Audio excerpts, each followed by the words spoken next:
आऊज़ु बिल्लाहि मिनश शैतानिर रजीम बिस्मिल्लाहिर्रहमानिर्रहीम अलहम्दु लिल्लाहि वस्सलातु अला अहलिहा अम्मा बाद। नाज़रीन किराम सलामुन अलैकुम व रहमतुल्लाहि व बरकातुहू।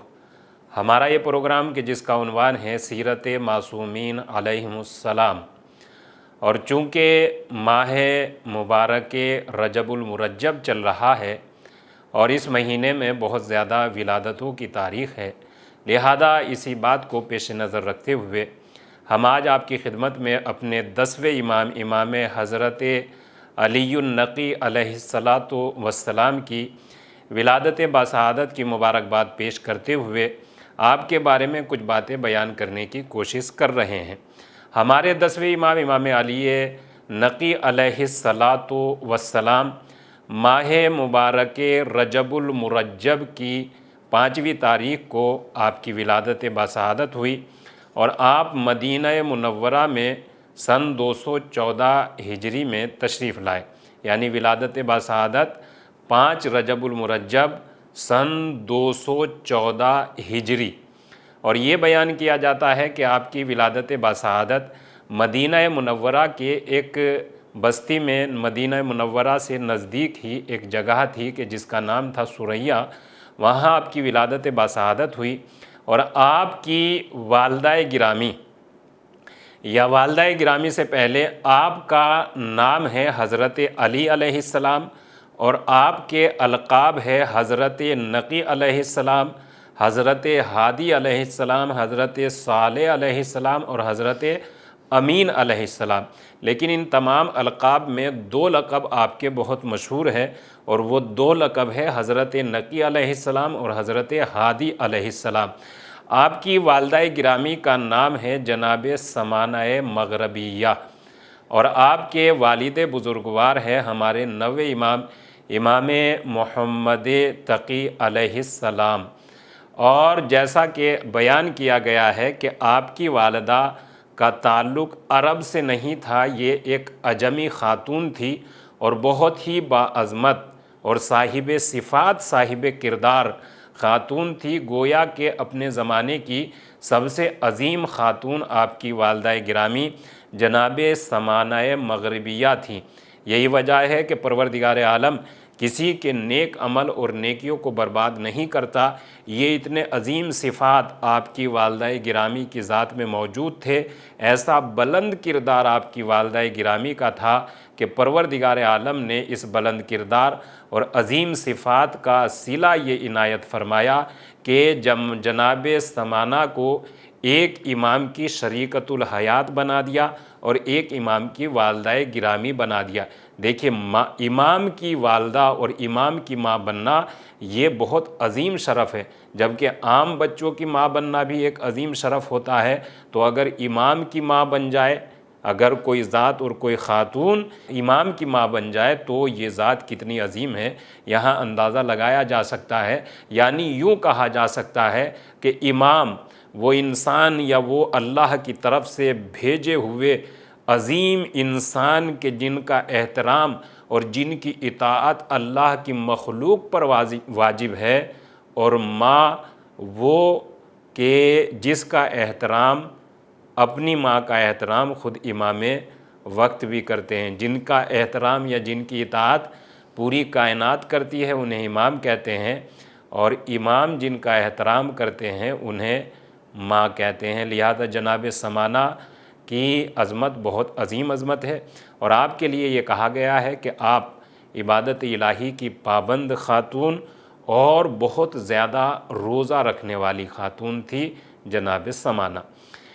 इमाम अलैहिस्सलाम इस दुनिया में तशरीफ़ लाए और तशरीफ़ लाने के बाद हमारे 9वें इमाम मोहम्मद तक़ी अलैहिस्सलाम के घर में आपकी विलादत बासआदत हुई और एक नूर इलाही की आगोश में दूसरा नूर इलाही जलवागर हो गया। कुरान मजीद को मुफस्सिर मिल गया, दीन को वारिस मिल गया और कुरान मजीद ने इमाम को इमाम मुबीन और इमामों को इमाम मुबीन कहकर ख़िताब फरमाया। देखिए, यूँ तो आपकी ज़ाते वाला सिफ़ात के इतने ज़्यादा कमालात हैं कि जिनको बयान नहीं किया जा सकता इस छोटे से वक्त में, लेकिन इल्म इमामत हमारे दीन के जिस दीन को दीन इस्लाम कहा जाता है, इस दीन की बेस ही इल्म है। दीन इस्लाम में इल्म की बड़ी अहमियत है और दीन इस्लाम ने अपना रिप्रेजेंटेटिव और अपना रहनुमा जिसे बनाकर भेजा, उसे इल्म की दौलत से माला माल करके भेजा, उसे साहिब इल्म बनाकर भेजा। लिहाजा इल्म हमारे दीन में बहुत अहम है और इल्म की हमारे दीन में बहुत अहमियत है। लिहाजा हम आज आपकी खिदमत में इमाम अली नक़ी अलैहिस्सलातु वस्सलाम का इल्म के बारे में कुछ बयान करने की कोशिश कर रहे हैं। चूँकि इल्म इमाम इल्म इलाही होता है और इमाम की किसी भी सिफ़त को इंसान बयान नहीं कर सकता, मगर जितना भी समझ सकता है या जितना भी बयान कर सकता है, इतना बयान करने की कोशिश बहरहाल करनी चाहिए। इमाम अलैहिस्सलातु वस्सलाम ने नौफिली नामी एक इंसान है और इस दास्तान को तहरीर किया है सिक़तुल इस्लाम शेख़ कुलैनी ने। वो ये लिखते हैं कि इमाम अली नक़ी अलैहिस्सलातु वस्सलाम ने नौफिली नामी एक इंसान से ये फ़रमाया कि जनाब आसिफ़ बिन बरखिया के पास एक इसमें आज़म का इल्म था और हमारे पास 72 इसमें आज़म का इल्म है, जबकि जनाब आसिफ़ बिन बरखिया जिन्होंने पलक के झपकते ही तख्ते बिल्किस मुल्क सबा से जनाब सुलेमान की खिदमत में पेश कर दिया था, ये एक इसमें आज़म का इल्म उनके पास होने की इतनी बड़ी बरकत थी, तो हमारे पास तो इसमें आज़म के 72 अस्माए आज़म का इल्म मौजूद है।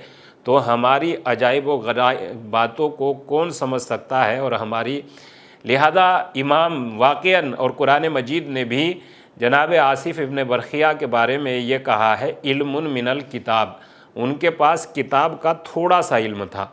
और इमाम अलैहिस्सलाम के बारे में कुरान मजीद के सूरह यासीन की आयत नंबर 12 में ऐलान इलाही हो रहा है, वो कुल्ला शैइन अहसैनाहु फ़ी इमाम मुबीन, हमने हर चीज़ का इल्म इमाम मुबीन को अता कर दिया।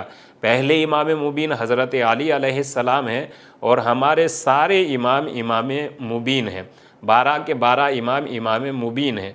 लिहाजा हमारे इमामों के पास बेपनाह इल्म होता है, इनके इल्म का सिलसिला इल्म इलाही से जुड़ा हुआ होता है, जो एक लम्हे के लिए मुनक़ता नहीं होता। आपके इल्म का अंदाज़ा यहाँ से लगाया जा सकता है कि आपके दौर में जब आप दुनिया में ज़िंदगी गुजार रहे थे, तो मुतवक्किल नामी एक बादशाह जो उस वक्त हुकूमत किया करता था और जो उस ज़माने का हाकिम था, ये बीमार हो गया। और जब ये बीमार हो गया तो बहरहाल नाम का ही सही ये मुसलमान था और इसने ये मन्नत ये नज़र की कि अगर मैं ठीक हो गया तो मैं राह खुदा में माले कसीर खैरात करूँगा। और हुस्न इत्तफाक यानी कोइंसिडेंस कुछ इस तरह से हुआ कि ये ठीक हो गया। और जब ये ठीक हो गया तो इसने उलमाए इस्लाम को जमा किया और जमा करने के बाद बहस इस बात पर की कि माले कसीर की तादाद कितनी होती है, यानी कितने माल को माले कसीर कहा जाता है। तो उलमाए किराम ने अपने अपने फतवे जारी फरमाए और जारी करने के बाद उसमें देखा यह गया कि किसी ने ये अपनी हैसियत देखते हुए मसलन एक तादाद बता दी कि माले कसीर मसलन 1000 होता है, और किसी ने बादशाह की हैसियत देखते हुए ये कहा कि माले कसीर मसलन लाख होता है। तो इस एतबार से बहुत ज़्यादा कन्फ्यूज़न हो गया और बात समझ में नहीं आ रही थी कि माले कसीर की तादाद कितनी ज़्यादा होती है।